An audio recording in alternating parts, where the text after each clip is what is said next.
sua vida. Bom, a carta de Judas é uma carta universal. É uma epístola universal. Paulo escreve uma carta aos Gálatas. Se você procurar no Novo Testamento, tá. Carta de Paulo aos Gálatas.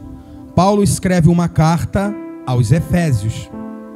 Paulo escreve uma carta aos Coríntios, aos Romanos. Cartas com endereços específicos para tratar de problemas específicos naquele local. Existem coisas na carta de 1 aos Coríntios, 2 aos Coríntios, que não se aplicam nos nossos dias atuais, porque eram problemas que só tinham naquela época, e algumas orientações foram dadas para resolver. Uma delas é uma citação de Paulo em uma de suas cartas, que a mulher não poderia falar na igreja. Era um problema que tinha naquela igreja, e Paulo está tratando o problema. Isso não significa que Deus não deseja usar as mulheres para falar. Porque quando a Bíblia está sendo anunciada, não é um homem ou uma mulher que está falando, mas é Deus que fala através da pessoa.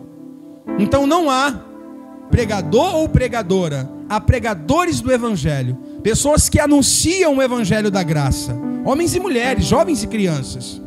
Então algumas coisas ali nas cartas de Paulo, endereçadas a lugares específicos, algumas coisas não se aplicam nos nossos dias atuais, porque eram coisas daquele tempo, culturais.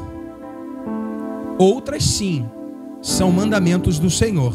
Por isso, há o cuidado de fazer uma boa interpretação, e para não proibir as irmãs de usar um brinco, porque lá atrás tinha algumas restrições, culturalmente falando. Então a gente tem que ter cuidado nas interpretações. A carta de Judas não é uma carta assim. A carta de Judas não é endereçada a uma igreja ou a um público específico para tratar uma questão. Não é. A carta de Judas é endereçada à igreja do Senhor, para tratar de um problema que acontecia em todas as igrejas de forma geral. Então essa carta é para a igreja do Senhor Jesus. Em todas as igrejas lá, hoje e amanhã, tinham e continuarão tendo alguns dos problemas que tem nessa carta. Então uma carta universal, e que ela falou muito no passado, fala no presente e falará no futuro até a volta de Jesus. Essa carta, ela tem um tema principal, e o tema principal tratado nessa carta aqui é tratar de falsos ensinos acerca da palavra de Deus. É tratar de falsos profetas, de falsos líderes, de falsos cristãos. Essa carta tem várias intenções. Quando Judas escreve, a primeira é tratar de falsos ensinos acerca da verdadeira palavra de Deus. É tratar de falsos ensinamentos acerca do ensinamento verdadeiro, que é a palavra de Deus. Essa carta ela foi escrita, não se sabe o ano exato, mas foi entre o ano 66 e entre o ano 76. Não se sabe exatamente o ano que ela foi escrita, mas neste tempo do ano 66 e do ano 76 depois de Cristo, o mundo antigo estava passando por uma transição de governo. Israel hoje é um país livre, é uma nação, tem sua própria bandeira, já tinha, sempre teve, mas tem seu próprio presidente, seus governadores, mas nem sempre Israel foi assim. Nesse período aqui, dos discípulos, de Jesus, da igreja primitiva, Israel vivia lá em Jerusalém, mas era dominado por Roma. Então era como se fosse uma colônia de pessoas sendo dominada por um governador que não era do seu povo. César governou, Herodes governou, você conhece alguns aí. No período que Judas escreve a sua carta, está acontecendo uma transição de governo. Está saindo Nero e está entrando o general Tito, mais conhecido como Vespasiano, do ano 66, do ano 76. Nesses 10 anos, diz a história que Nero está no final do seu governo. O imperador de Roma chamado Nero, que botou fogo nos cristãos, que jogava cristãos nas arenas. Esse é Nero, que queimava os cristãos vivo, que fez atrocidades, que matou parentes seus. Se não me falha a memória, Nero também é acusado de mandar matar a própria mãe, se não me falha a memória. Então ele cometeu atrocidades bizarrices, foi um dos piores imperadores de Roma, considerado o mais cruel. Então, no ano que Judas escreve essa carta, Roma está vivendo transição de governo. Nero está saindo, porque chegou o fim do seu mandato, ele vai morrer. A gente sabe o ano que ele morreu, foi 68, perto ali, próximo de 69. Então Nero está no final do seu mandato governamental, porque ele morre. E vai entrar Tito como general. E lá na frente, Tito, que é Flávio Vespasiano, assumiria como imperador oficial de Roma. Esse Tito aqui é o que foi responsável pela destruição completa do Templo de Salomão no ano 70. Hoje tem lá o Muro das Lamentações, não tem? Mas no tempo de Cristo, o templo estava de pé. Estava tudo direitinho, tinha até obra sendo feita. Os governadores romanos faziam obras no templo para agradar o povo judeu, porque sabia que o povo judeu tinha um coração preso à religião, tinha um coração preso a Deus. E como Deus era adorado no templo através de sacrifícios, então para o governador romano ganhar o povo de Israel, uma das coisas é fazer a obra no templo, dar uma melhorada. Aí o povo de Israel ia ficar feliz e se permitiria ser subjugado por ele com mais facilidade. Então o templo estava de pé. O templo que Salomão constrói, Nabucodonosor destrói, e na época de Ageu, Neemias, ali depois do cativeiro, é feita a reconstrução. Era esse templo que Tito, no ano 70, destrói, e o que temos hoje é partes deste templo, e a parte que você mais conhece é o Muro das Lamentações. Nesse período, Roma vivendo transição de governo, a igreja sendo perseguida, heresias tentando entrar na igreja, Atos dos Apóstolos acontece. Paulo está escrevendo cartas para combater falsos ensinos. Paulo escreve uma carta aos Gálatas no ano 50-51.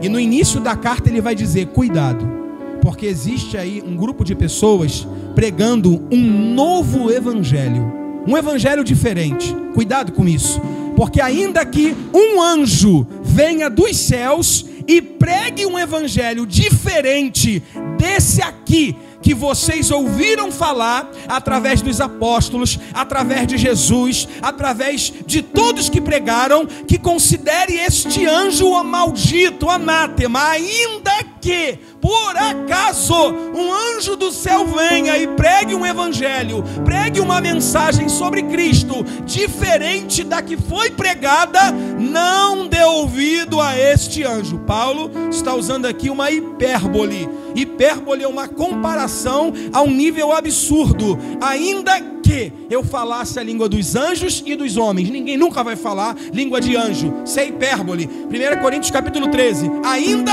que é algo absurdo. Percebe? Em Gálatas Paulo fala, ainda que um anjo venha dos céus e ensine outro evangelho diferente do que foi pregado, não dê ouvido a ele. Ainda que não há de acontecer, mas no absurdo da loucura, se acontecer, não dê ouvido a ele, porque só existe um evangelho verdadeiro, que é o evangelho da cruz. Não há outro evangelho. Então a igreja sofre perseguições. Nero persegue o povo cristão porque é cristão. Então entenda, o cristão ele é e ele sempre será perseguido. Irmão, esse negócio de vir para a igreja e virou colônia de férias, esquece, irmão. Sempre será perseguido, porque você está indo em direção ao céu. Você está indo no contramão do mundo, irmão. Então é certo ter barreiras, é certo ter dificuldades, é certo a oposição se levantar. é certo Satanás se levantar como opositor, porque você vai chegar no céu através de Cristo, que é o caminho, a verdade e a vida. Então o opositor, o inimigo de nossa alma, vai se levantar para tentar te impedir. Então eis aí as aflições e as perseguições que Jesus disse: no mundo tereis aflições, mas tem de bom ânimo. Ele venceu. E se a gente estiver enraizado nele, irmão, Paulo diz aos Filipenses: podemos todas as coisas naquele que nos fortalece. Então a igreja sofria perseguições. A igreja estava sendo bombardeada de heresias, tentando ser introduzidas no seio da igreja. E o que é uma heresia, irmão? Uma heresia é um falso ensinamento de uma verdade. A heresia é a verdade distorcida para causar um bem maior, um proveito maior, pessoal, coletivo ou de alguma ideia. A heresia, muitas das vezes, é a verdade distorcida e que às vezes até parece interessante pelo que é proposto. É uma heresia, irmão, dizer que se você não fizer a campanha da chave e não levar a chavezinha que o pastor vai dar para sua casa e pendurar na porta, Jesus vai te dar casa própria. É uma heresia dizer isso. Que se você não pegar o óleozinho e levar para casa e todo dia ungir tua casa, Cristo não vai te abençoar. É uma heresia isso. Isso é heresia.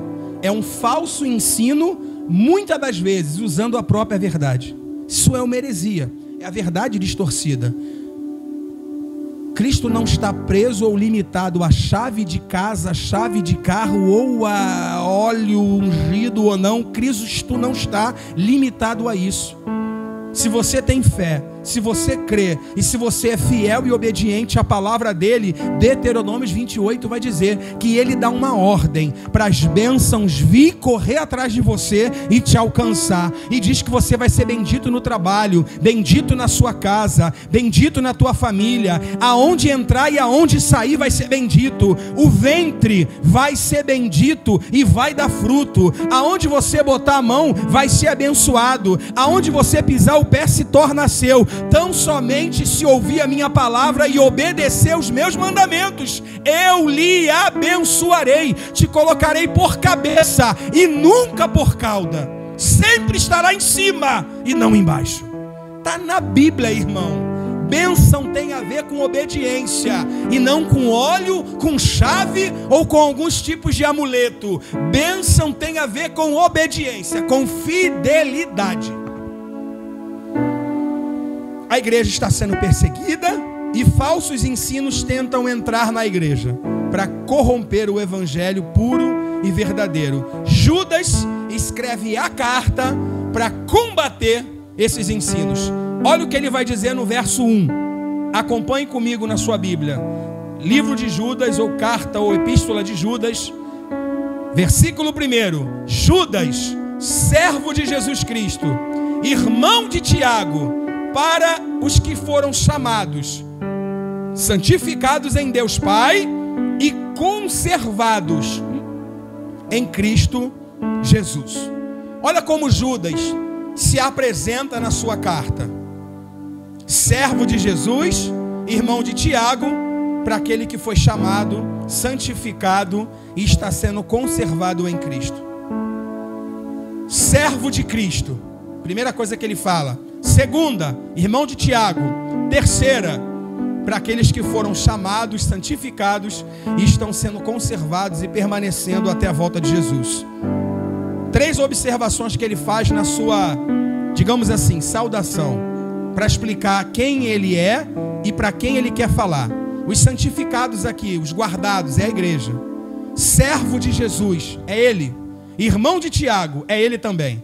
Só que algumas observações nesse primeiro verso são extremamente importantes de serem feitas. Primeira, a carta é para a igreja, certo? Segunda, servo de Jesus. E ele faz questão de dizer, Judas, servo de Jesus. Ou seja, eu sou servo de Jesus. Isso é algo forte. Servo no grego é escravo. E nos tempos antigos haviam vários tipos de escravos, vários. Eu vou citar 2. O primeiro, aquele que tinha dívidas e não podia pagar, servia como escravo. Lembra da mulher de 2 Reis 4? Que os credores vieram buscar os filhos para ser escravo? Viu aí? Alguém tinha uma dívida na casa, a dívida tinha que ser paga e não tinha como pagar. E como que se pagava a dívida naquele tempo? Ou com a vida, ou alguém que tivesse força, fosse jovem e tivesse disposição para trabalhar como escravo e pagar essa dívida. Lembra? Só que no caso da viúva, ela foi até Eliseu, falou com Eliseu, Eliseu mandou ela pegar vaso emprestado, encheu, Jesus multiplicou, vendeu os vasos, vendeu o azeite e a dívida foi paga e ainda sobrou para ela viver. Ali houve um milagre, algo fantástico ali. E isso daí já é um tema de uma mensagem que a gente vai, no meio do ano, fazer uma campanha que eu coloquei lá nos status e se chama Deus não precisa de muito para fazer muito. Um tema de uma campanha que a gente vai fazer. Deus não precisa de muito para fazer muito.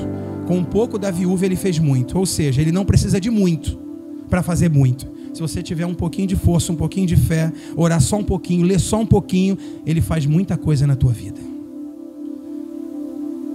Judas diz que é servo. Servo é escravo. Primeiro tipo de escravo, tinha uma dívida, tinha um problema. Alguma coisa aconteceu e ele foi obrigado a ser escravo contra a sua vontade.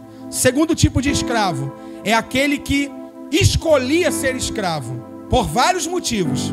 Ele desejava isso, ele queria ser escravo. E este tipo de escravo, ele trabalhava igual aos outros, só que ele era um escravo por escolha, por permissão própria sua, se permitir ser escravo ou servo de um senhor. Ou algum escravo era libertado, irmão, porque já passou o tempo dele servir, mas mesmo assim ele desejava continuar ali. E aí ele escolhia continuar como escravo. Judas está dizendo: eu sou servo, eu sou escravo. Aqui Judas não é escravo ou servo de Cristo porque obrigaram ele a ser. Aqui ele é por escolha, aqui ele é por livre e espontânea vontade. O servo aqui, o escravo aqui, Judas declarando que é de Jesus, não é porque alguém obrigou ele a ser, mas porque ele escolheu servir a Cristo e estar ligado ao Senhor. Segunda observação. Terceira, ele diz que é irmão de Tiago. Se você ler Marcos 6,3, a gente vai ganhar tempo. Alguém vai dizer: não são aqueles ali irmãos dele? Judas, Tiago, Simão e suas irmãs não andam conosco?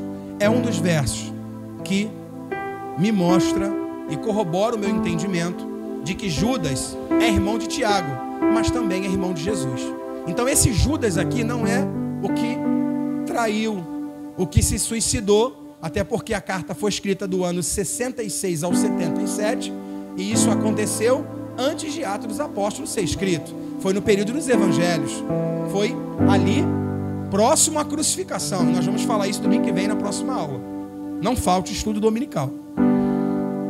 Judas é irmão de Tiago, ele está dizendo, mas Tiago é irmão de Jesus. Logo eu entendo que Judas também é irmão de Jesus. Mas espera aí.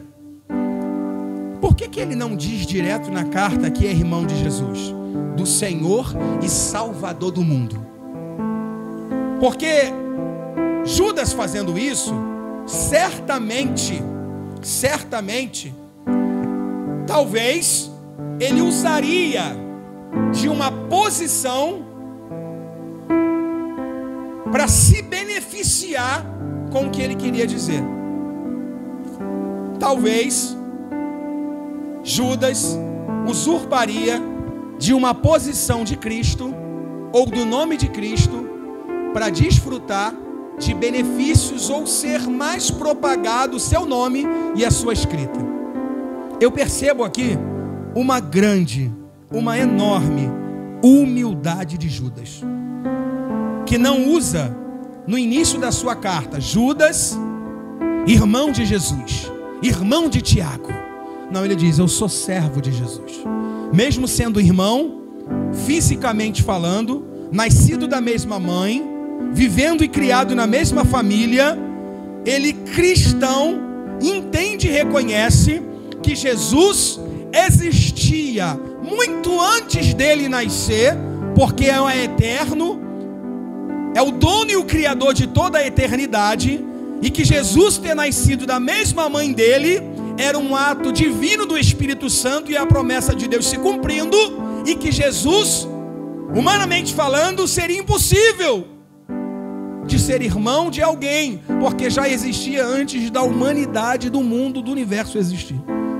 Fisicamente ele é irmão, mas ele entende que Jesus já existia. Jesus é Senhor e Salvador, é o Criador, é o Verbo que se fez carne. Então por isso ele inicia sua carta falando: Judas, servo de Jesus, irmão de Tiago. Eu vejo aqui uma humildade muito grande de Judas, e ele poderia sim, se quisesse, começar a sua carta falando: Judas, irmão de Jesus. E eu percebo aqui, irmão, que hoje ao nosso meio cristão falta isso, essa humildade de Judas, porque pessoas usurpam de benefícios porque estão próximas, são parentes ou amigos de alguém que tem uma posição de destaque. Judas não faz uso do nome que está acima de todo nome para se autodestacar. Judas se humilha, se coloca na posição de servo e destaca o nome que merece destaque. O que eu percebo é que existem irmãos, irmãs, filhos, parentes, pessoas próximas a líderes, a pastores, que nunca exerceriam a função que exercem se não fosse filho, parente ou próximo de alguém. Estão desfrutando de posições, talvez, digamos assim, de destaque, que nunca teriam condição de estar onde estão se não tivesse um grau de parentesco com alguém. Não tem chamado e nem condição de estar ali, mas está porque é filho, porque é parente. Judas me mostra aqui que mesmo sendo irmão de Cristo, humanamente falando, ele reconhece o seu lugar: eu sou servo. Infelizmente a igreja vive isso. Pessoas que ocupam lugares porque são privilegiadas por outros que têm destaque. Isso é perigoso. Judas me mostra uma grande humildade aqui. No verso 3 e no verso 4, olha o que Judas vai dizer. Acompanhe comigo. Amados, procurando eu escrever a vocês com toda diligência e cuidado acerca da salvação, eu vi ou percebi que era necessário escrever para exortar vocês a batalharem pela fé que uma vez foi entregue a vocês, porque está se introduzindo furtivamente alguns dos quais antes já estava escrito sobre eles, e também o juízo que seria, homens ímpios, que tentam ou procuram ou fazem a graça de Deus em dissolução, ou tentam dissolver a graça, depende da sua tradução, e negam a Deus como único dominador, e negam a Jesus como nosso Senhor e Salvador. Olha o que Judas está dizendo no verso 3 e no verso 4. Pega isso aqui, irmão.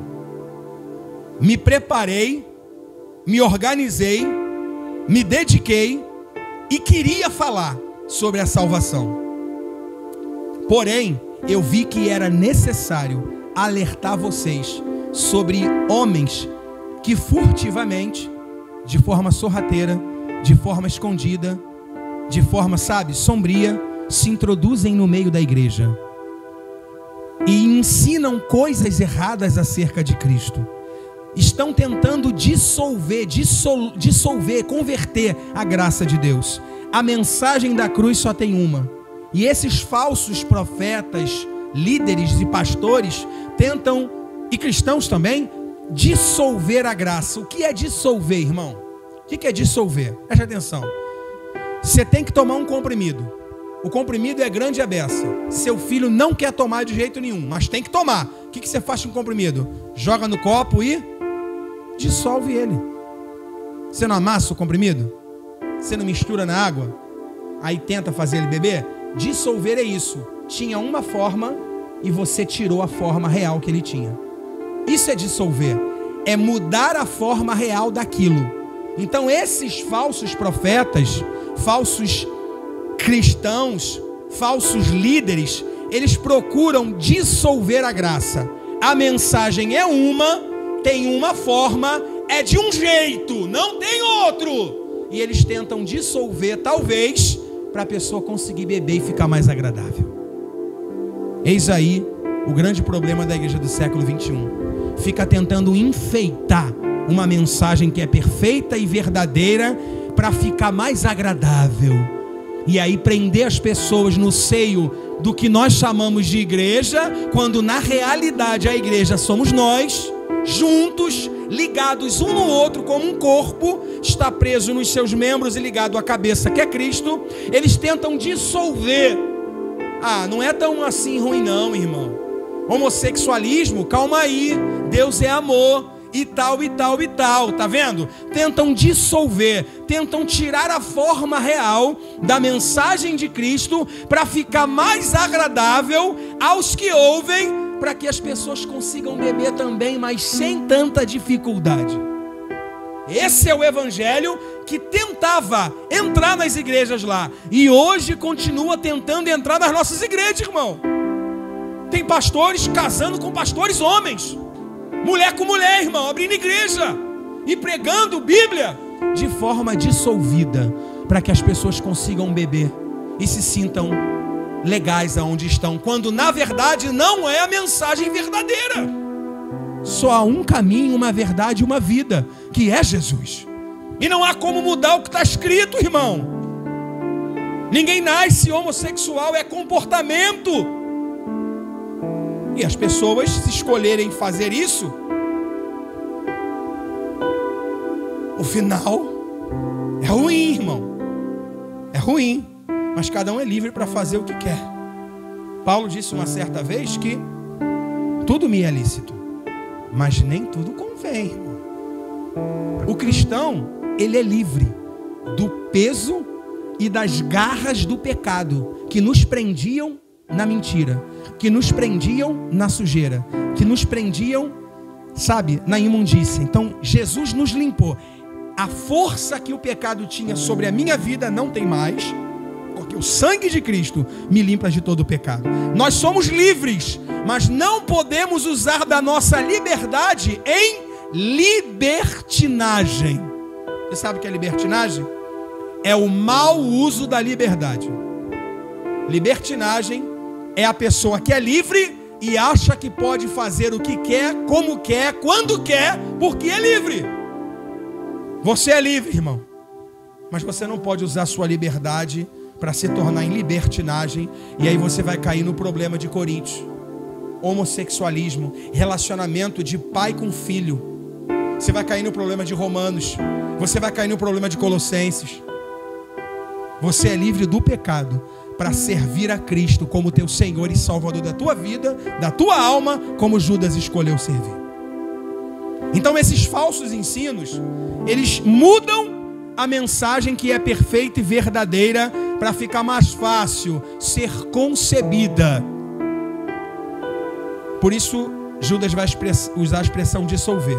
Então até o momento Judas se apresenta como servo, Judas se apresenta como irmão de Tiago, e não diretamente irmão do Senhor, sabendo nós que ele era irmão de Jesus. Você vê uma grande humildade. Judas agora vai dizer que se preparou para falar da salvação, que queria falar sobre a salvação, mas viu que era importante e necessário alertar a igreja sobre os falsos ensinos que entravam no seio da igreja, para a gente lutar, para a gente batalhar contra isso. Está aqui, irmão, batalhar a fé. Então escute isso. Judas queria falar algo, estudou sobre algo, se dedicou para falar algo, só que viu que era necessário falar sobre outra coisa.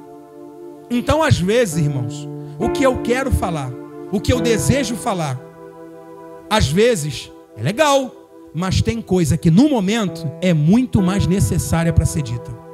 Às vezes o que você quer fazer é até legal, não é pecado, é de Deus. Você quer desempenhar uma função, é legal.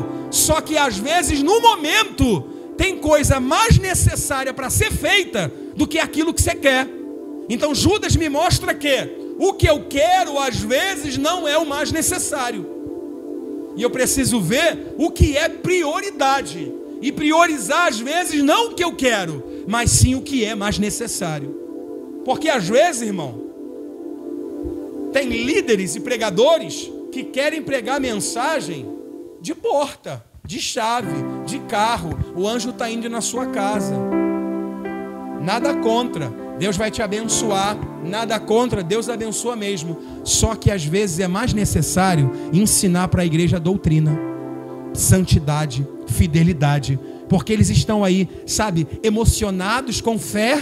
Vamos sim, sai do culto, ai foi bênção, ai foi maravilhoso, mas continua com os mesmos erros, porque não há um ensinamento para que haja conversão. Então às vezes eu quero pregar e eu prego, mas o necessário não é o que eu quero, e sim aquilo que a igreja precisa. Irmão, existem igrejas, que sofrem, corta um dobrado, às vezes, para o povo abençoar em determinadas situações, e criam várias estratégias para isso. Eu tenho um conselho para dar para essas igrejas: ensina a palavra, porque quando a palavra entra, Deus trabalha, o povo muda e as coisas acontecem. Que às vezes há muita pressão acerca de coisas e há pouco ensino. Aí a pressão é externa, no momento até pode fazer, mas como não tem o ensino, não tem raiz, não há mudança por dentro. E aí ainda que no momento faça, depois deixa de fazer. Então tem coisas que eu quero falar. Judas está dizendo, eu queria, eu me preparei, mas eu percebi que era necessário falar sobre os falsos ensinos, os falsos pastores, falsos líderes, falsos profetas, as heresias que estão tentando entrar na igreja, e a gente precisa combater isso. Então, grave isso na sua mente. Você precisa combater, irmão, os falsos ensinos, sabia? Você precisa combater isso. Se eu te perguntar aqui para você, quais são os passos para a salvação? Você precisa saber. Você que está na igreja há pouco tempo, talvez não vai saber. Mas você que está há mais tempo, você tem que saber. O que a pessoa faz para ser salva? Tem como você ter certeza da salvação? Como é que você vai combater o falso ensino se tu não conhece o verdadeiro? Vai falar o que se não sabe? Por isso, aqui a gente tem que estudar, irmão. Tem que meditar na palavra. Você vai tirar dúvida de alguém se você está cheio de dúvida? Como isso, irmão? Judas está dizendo, a gente precisa ter conhecimento do verdadeiro para combater os falsos que tentam entrar. É uma guerra, é uma batalha. A gente tem que ter conhecimento. Agora do verso 15 ao 16, Judas vai fazer paralelos do Antigo Testamento, mostrando algumas coisas que aconteceram, para mostrar as características dos falsos líderes, dos falsos profetas. Judas vai mostrar para mim como esses falsos líderes são. Porque olha só, os falsos ensinos, eles entram de forma sorrateira. Às vezes parece até que é verdadeiro, mas é falso. E como eu identifico isso? Judas vai me mostrar característica dessas pessoas. Verso 5. Primeira característica. Como que ele mostra isso?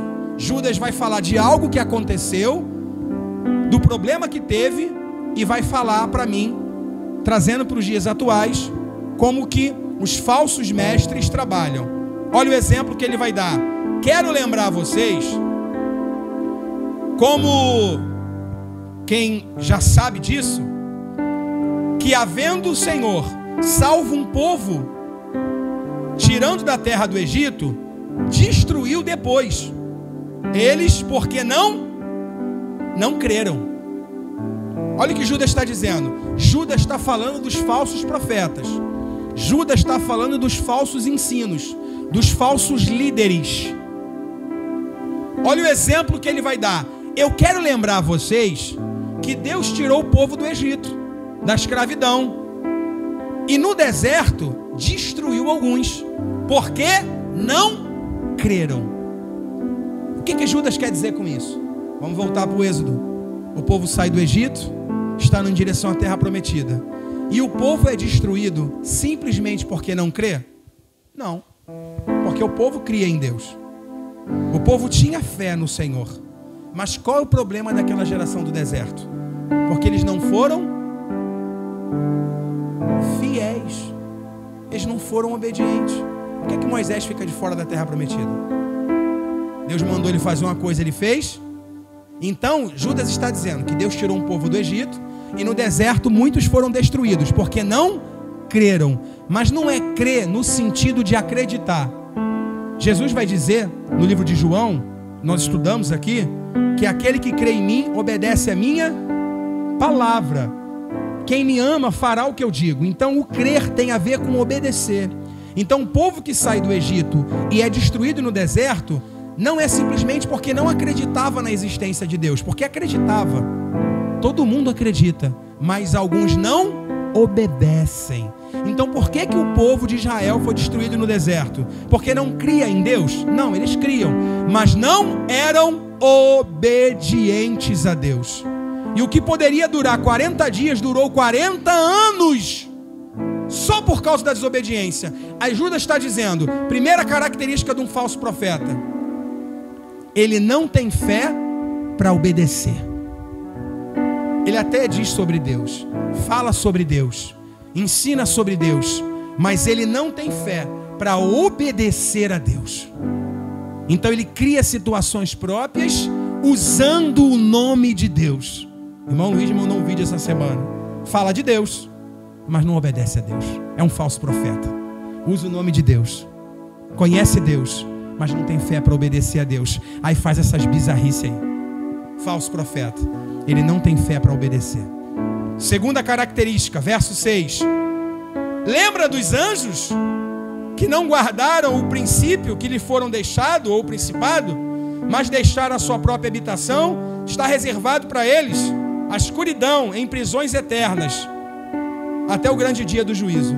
Olha o que Judas está dizendo. Lembra dos anjos? No princípio, eles não guardaram os principados que foram impostos a eles. Os anjos foram criados com qual propósito, irmão? Para louvar a Deus, para servir a Deus, estar sempre na presença do Senhor. Mas o que aconteceu com alguns deles, irmãos? Um em especial desejou ser maior do que Deus. Olha o que Judas está falando, para falar dos falsos profetas. Lembra dos anjos?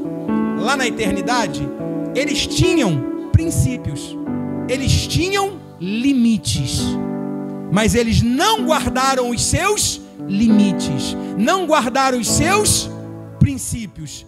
E o lugar que está reservado para eles é na escuridão, é na eternidade. A característica de um falso profeta é que os limites são impostos a ele, mas ele não consegue ficar dentro dos limites, ele extrapola o limite.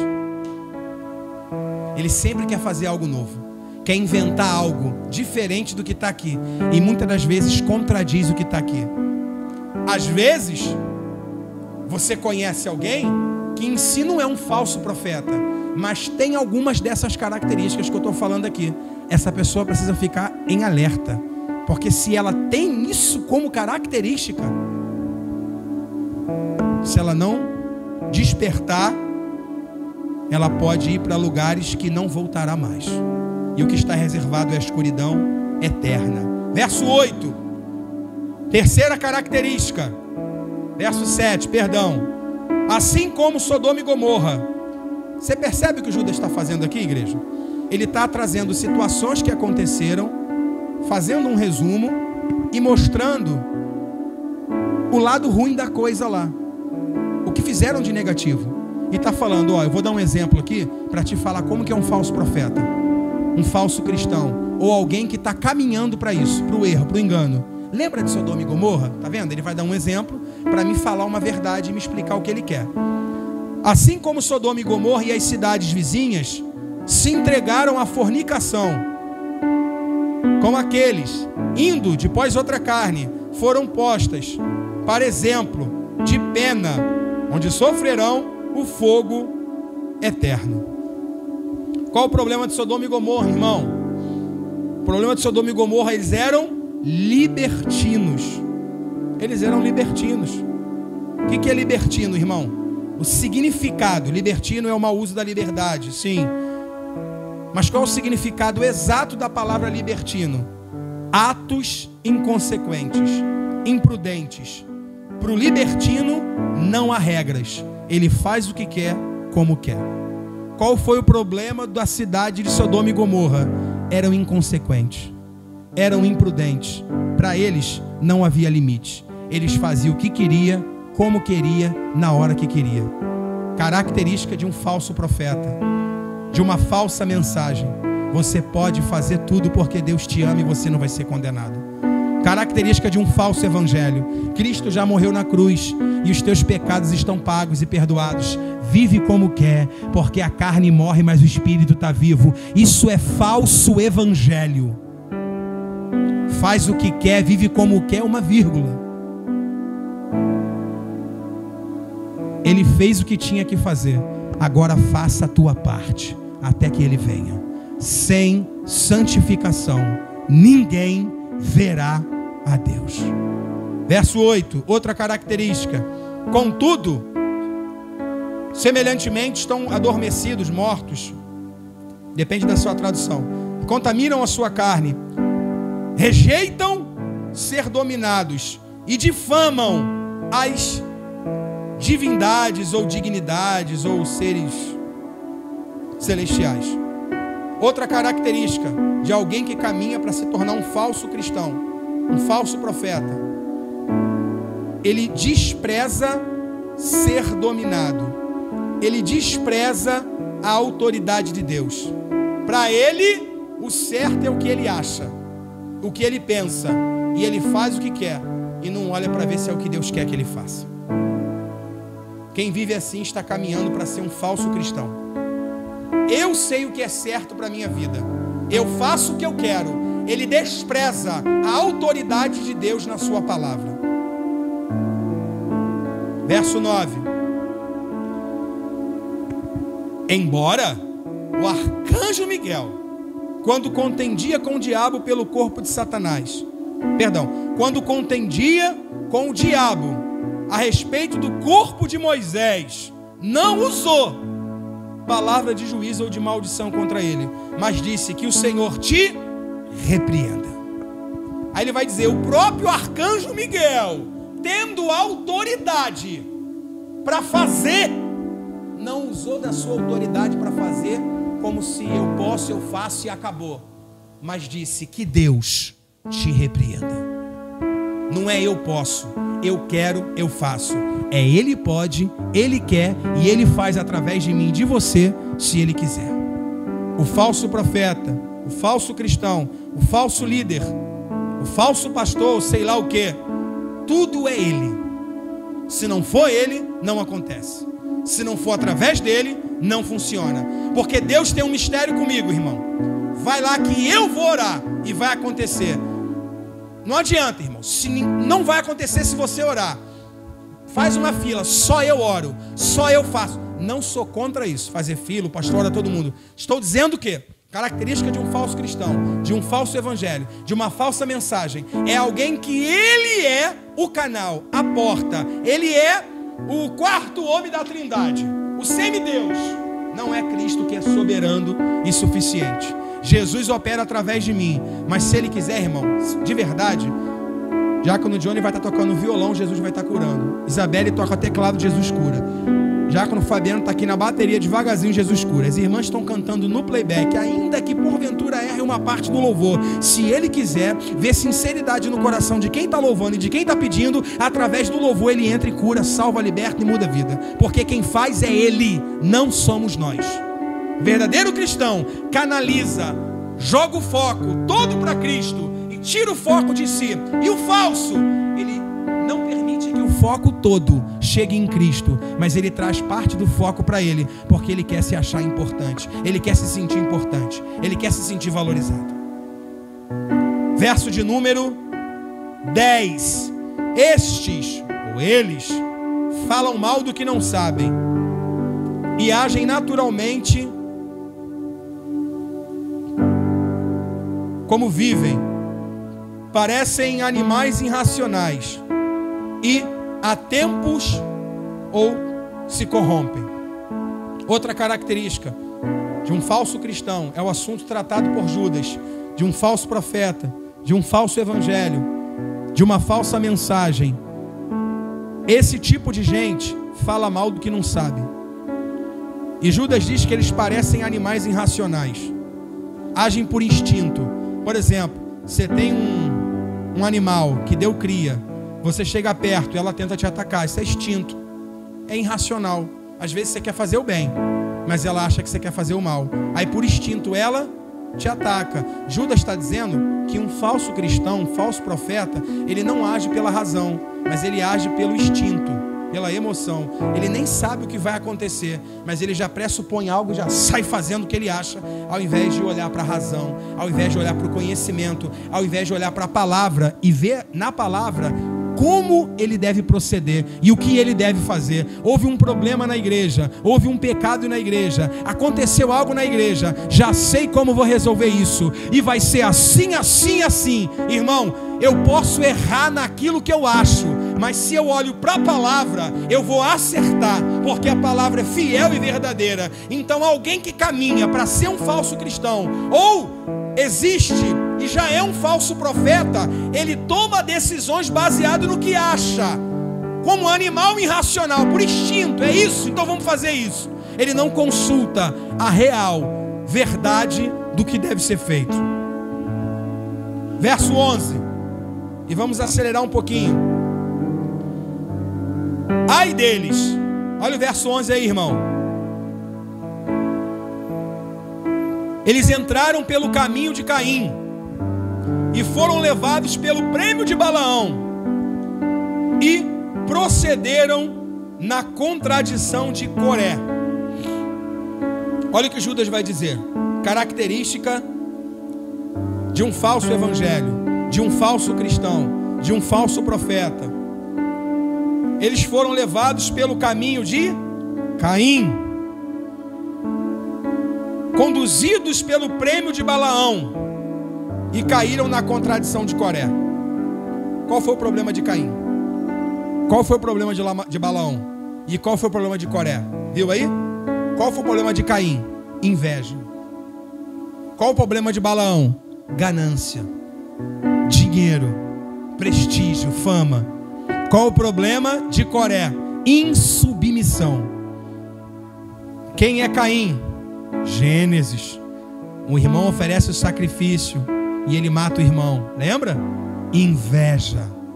Um falso profeta, ele sente inveja de outras pessoas e, se preciso for, ele até mata para chegar onde ele quer. Um falso profeta, ele é como Balaão, ele é ganancioso, ele gosta de prestígio, ele gosta de fama, ele gosta de dinheiro. Um falso profeta, Vinícius, você chama para pregar aqui no Lameirão e sabe o que você diz para ele? A igreja é pequena, varão, é um povo pequeno, mas muito cheio de fé e buscando ali a presença de Deus com fidelidade. Nós vamos lhe ajudar no combustível, é o melhor que nós podemos fazer. Ele marca a agenda com você, e aí alguns dias antes, alguém chama ele para pregar em uma igreja, Vinícius, gigante, aonde talvez vai rolar algo grande, dinheiro, fama. Aí sabe o que ele faz? Eu tive um problema, Vinícius, e não vou poder ir mais lá no Lameirão. Ou então ele fala que se esqueceu, já tinha uma outra agenda marcada, perdoa.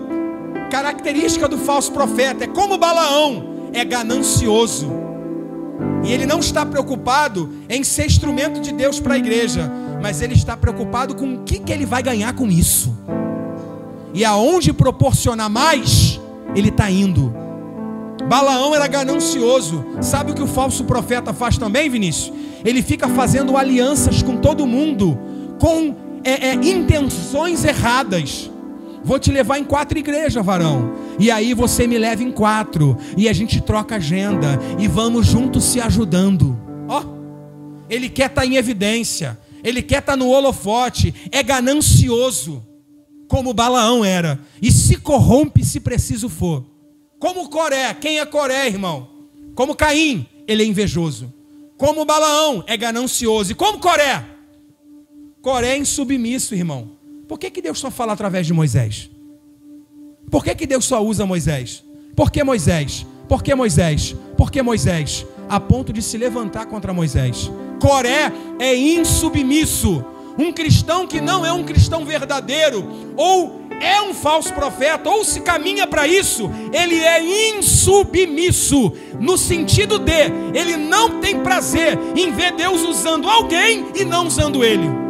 Ele não tem alegria em ver Deus usando alguém de forma poderosa, mas ele ainda não está em evidência. Ele não admite, talvez, até ter um conhecimento maior, mas está em menos evidência do que quem Deus quer usar e nem tem tanto conhecimento assim. Um falso profeta, ele não suporta ficar por baixo, ele é alguém insubmisso, é um contestador nato, mas a contestação dele não é para gerar bênção, para gerar mudança e conversão, mas é para causar problema, porque ele não suporta Deus abençoar, usar alguém e não usar ele também.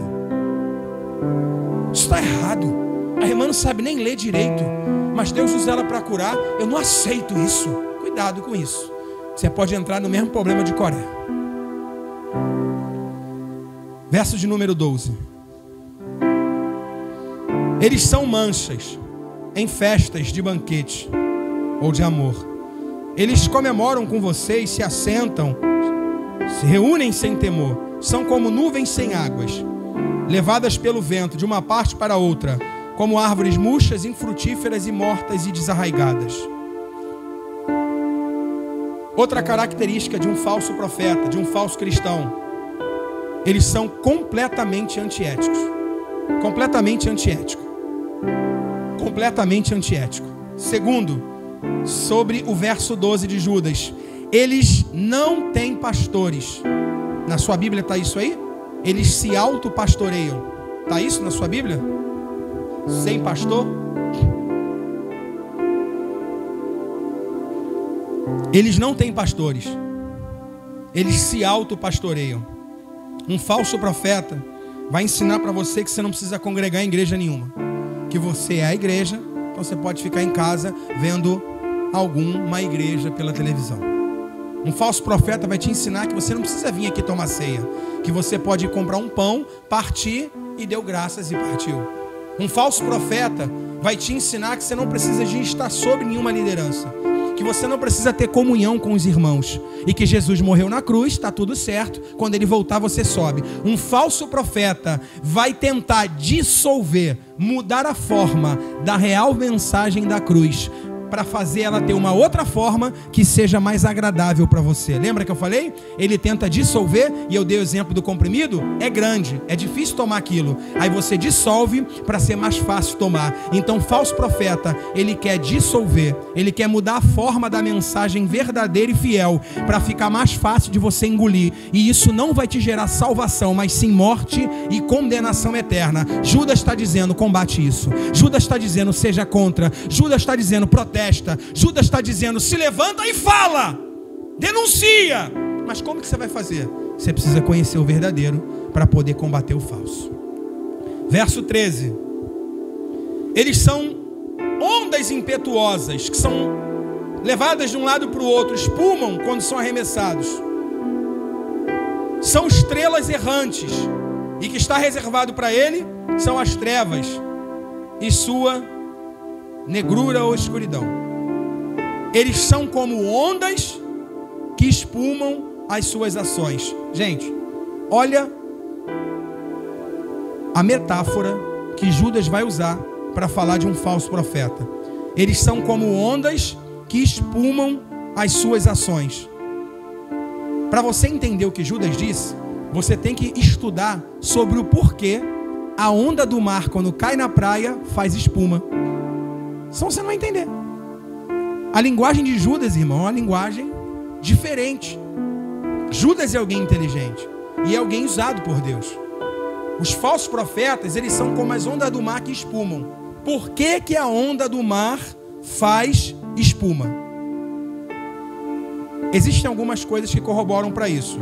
As principais são: no fundo do mar tem algas marinhas, tem fungos, tem bactérias, tem peixes, tem animais ali.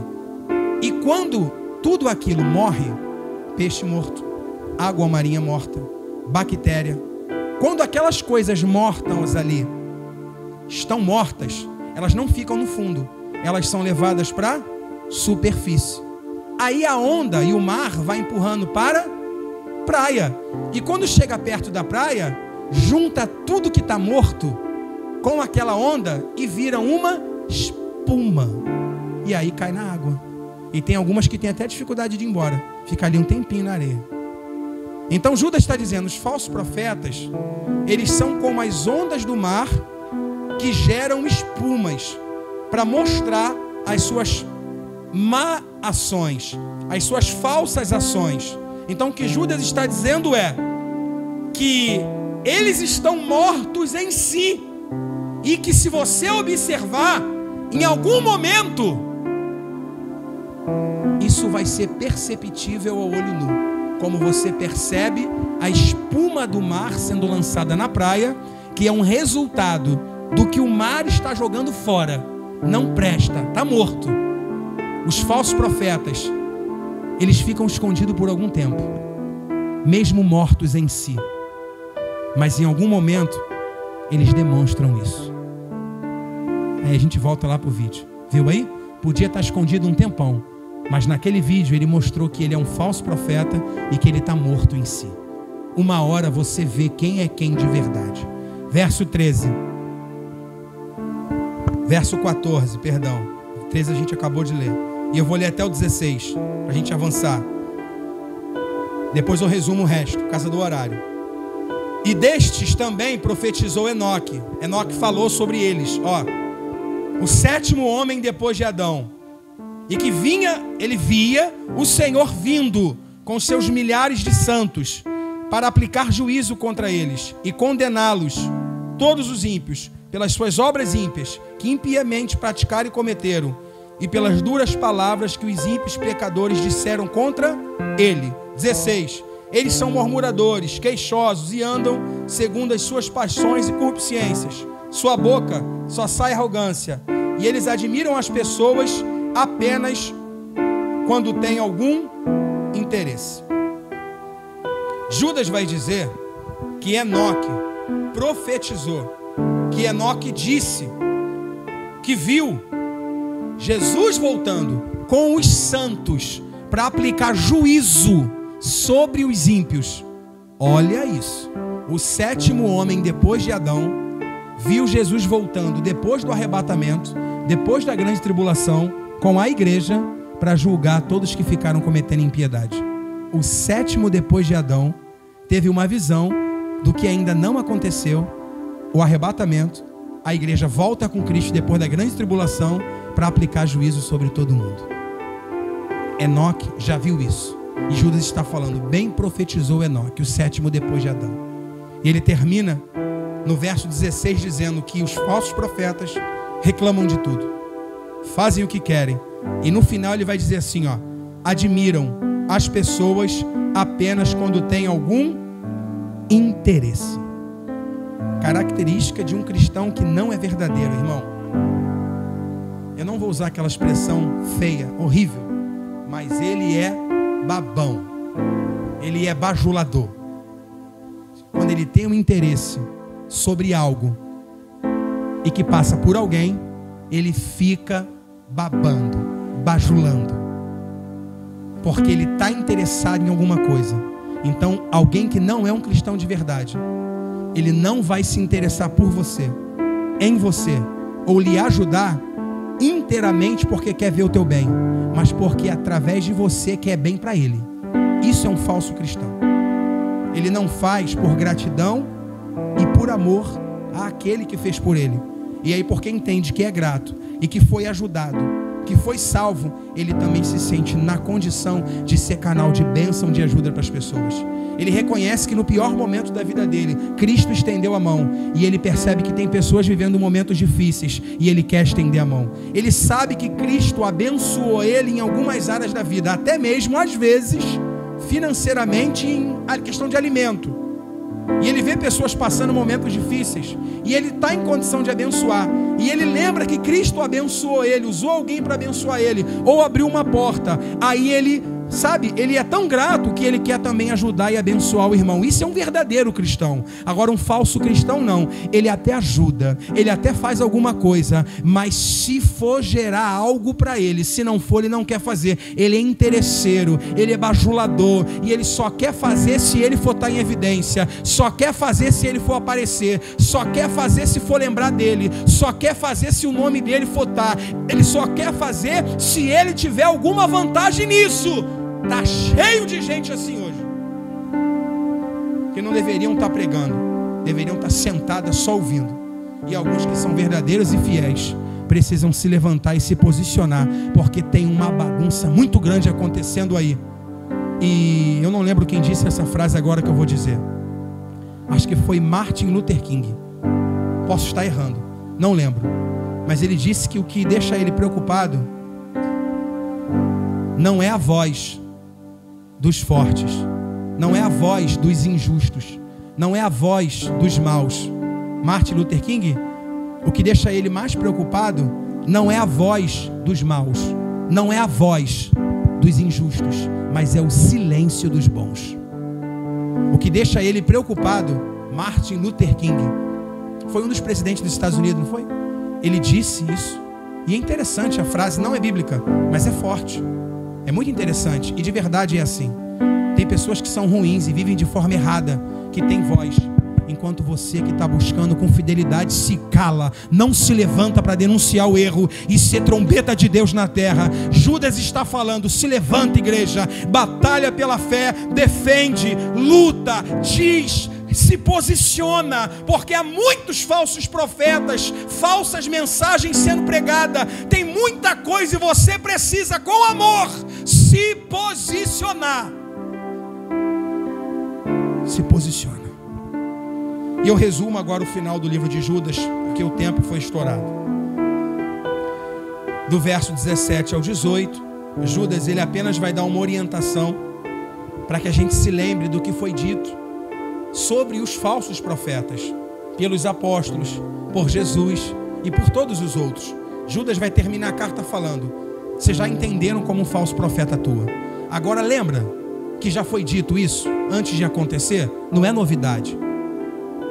Eu ensinei para vocês domingo retrasado aqui, Jesus dizendo para os discípulos o que iria acontecer, e depois ele falou: para que quando aconteça, saibam que eu sou. Vocês lembram disso, quem estava aqui?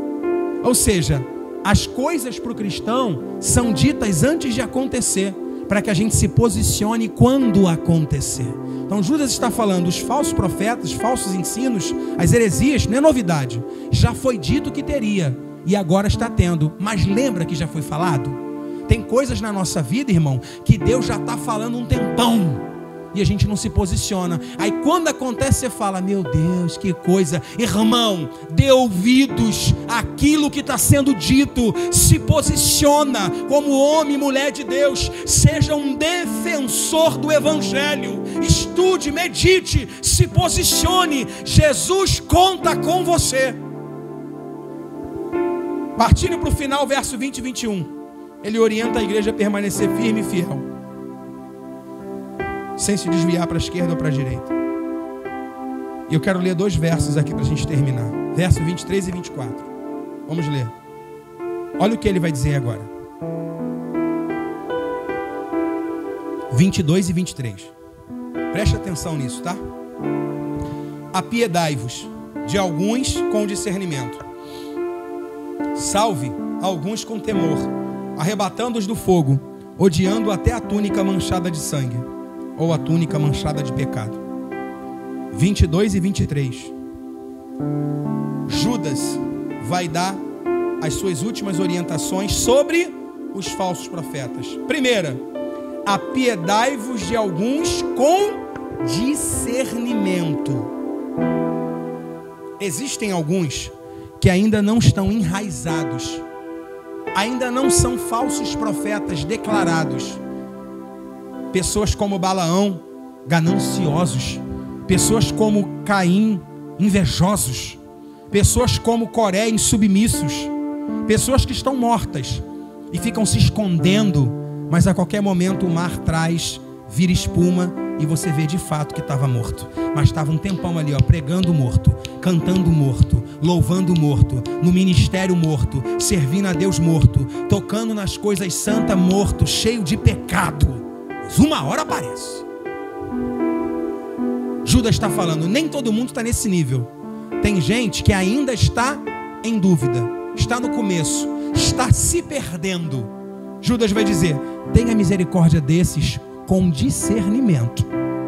Converse com eles, aconselhe. Eles ainda não estão no fundo do poço. Estão se perdendo, mas ainda não estão perdidos.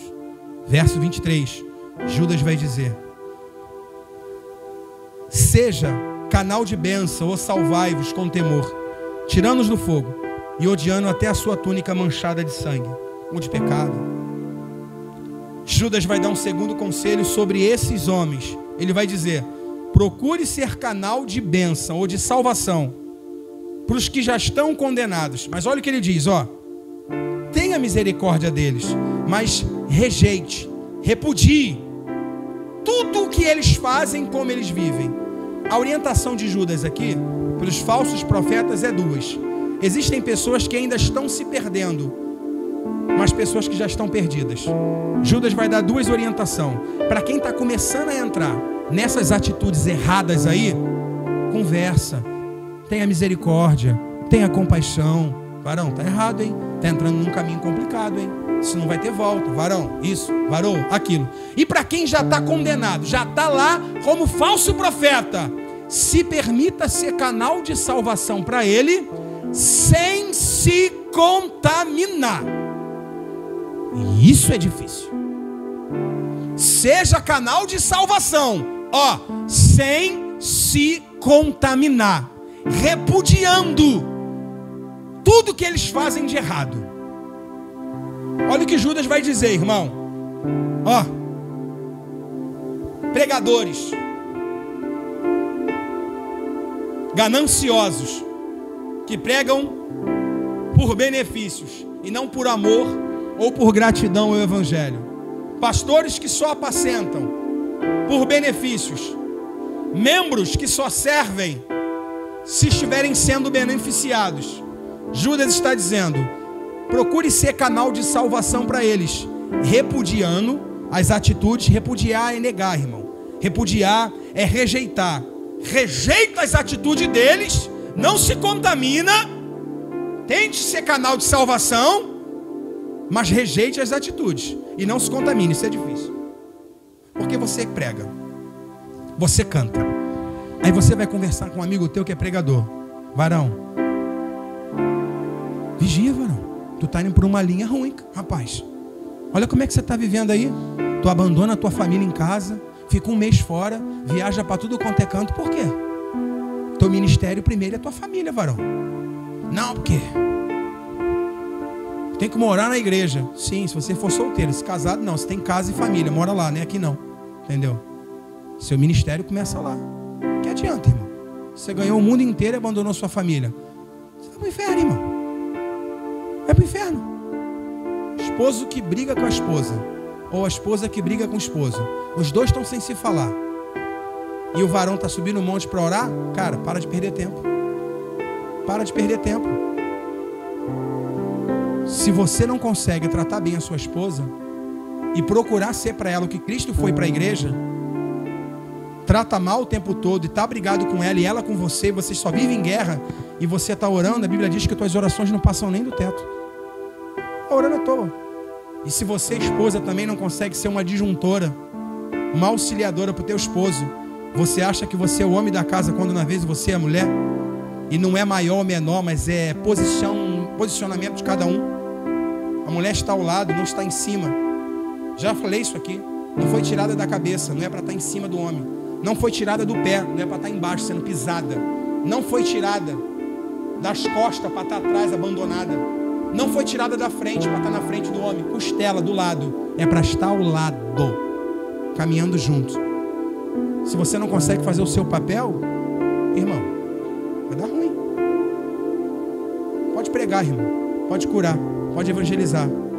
Mas se você não cuida bem da sua família, vai ser difícil, irmão. Então você vai dar um conselho para uma pessoa dessa, que está sendo beneficiada em várias ministrações. Aí ele te fala: varão, mas o negócio é forte, vou te colocar na boa, 2 mensagens por semana é tanto, é tanto, é tanto, é tanto. Olha o que Judas diz: procure ser canal de salvação para essas pessoas, oriente essas pessoas, mas rejeite, repudie todas as suas atitudes, não se contamine. Então, ser canal de salvação para alguém assim tem que ser com discernimento e com cuidado, porque ele pode te falar como é ser falso profeta, e por você não estar alicerçado, você pode se tornar um como ele. Então é perigoso, você tem que tomar cuidado. Mas Judas está orientando: não abandone essas pessoas, eles estão perdidos, mas não merecem ser abandonados. E ele termina fazendo as considerações finais que eu já fiz e nós lemos aqui, dizendo que Deus é poderoso para nos guardar e nos apresentar de forma irrepreensível diante de Deus. A Ele seja dado toda a honra, toda a glória e todo o louvor. E eu faço 4 considerações, fica de pé e a gente encerra a mensagem orando. Primeira consideração: nós precisamos ter o sentimento humilde que Judas teve. Não usou do parentesco, não usou de ser irmão de Jesus para se privilegiar disso. Nós não podemos se privilegiar ou buscar privilégios porque somos parentes, porque somos amigos, somos filhos de alguém que já tem um status, um privilégio. Na igreja evangélica, infelizmente, isso existe muito. Pessoas que não são repreendidas como deveria, porque são filhos, são irmãos de quem na verdade deveria fazer e não faz. Pessoas que são privilegiadas quando deveriam ser repreendidas. Isso você vê em tudo quanto é canto. Judas não faz isso. Judas, ele não busca ser privilegiado por causa que é irmão de Jesus, mas ele se anuncia dizendo que é servo. Eu sei que ele nasceu de Maria, eu sei que nós somos irmãos aqui em parte de sangue, mas ele é Senhor e Salvador. Ele veio da eternidade, é o verbo que se fez carne. Por isso eu não posso considerar ele meu irmão no sentido literal, mas eu preciso me considerar como servo e colocar ele como o Senhor da minha vida. Não acho que você prega muito ou que conhece muito e por isso pode ser o bambambam. Ainda continue se considerando como servo. Seja humilde como Judas. Segunda coisa, Judas queria falar sobre algo, mas falou sobre o que era necessário. Às vezes você tem vontade de falar uma coisa, mas é necessário falar outra. Às vezes tua vontade é chegar e falar mesmo um monte de coisa, né? Para certas pessoas, mas a necessidade não é essa. Então você não faz o que você quer, mas procure fazer o que é necessário fazer. Na obra de Deus é assim. A gente não faz o que quer, a gente faz o que é necessário. Às vezes você não quer acordar de madrugada para orar, mas é necessário. Às vezes você não quer ficar estudando até 2 da manhã, mas é necessário. Às vezes você não quer se levantar e fazer 3 visitas, porque você está cansado, né? Você está com o corpo dolorido, mas é necessário. Então procure servir a Deus, não fazendo o que quer, mas o que é necessário. Terceira coisa, você precisa lutar, irmão. Você precisa batalhar pela fé que foi entregue na sua mão. Cristo morre na cruz por mim e por você, e deixou uma mensagem que alguns estão tentando dissolver. Alguns estão tentando corromper e converter a mensagem perfeita numa mensagem errada, falsa, mais fácil de engolir. Você precisa lutar contra isso. Você precisa dizer que isso é mentira, que não é assim que faz, está errado. Aqui, ó, abre a Bíblia no livro tal. Você precisa combater o falso ensino com o verdadeiro. Para isso você precisa conhecer, senão você pode ser enganado. E o último é o último conselho de Judas: permaneça fiel, porque aquele que prometeu que voltaria, certamente voltará. Espírito Santo, eis aí, meu Pai amado, a tua igreja, o teu povo.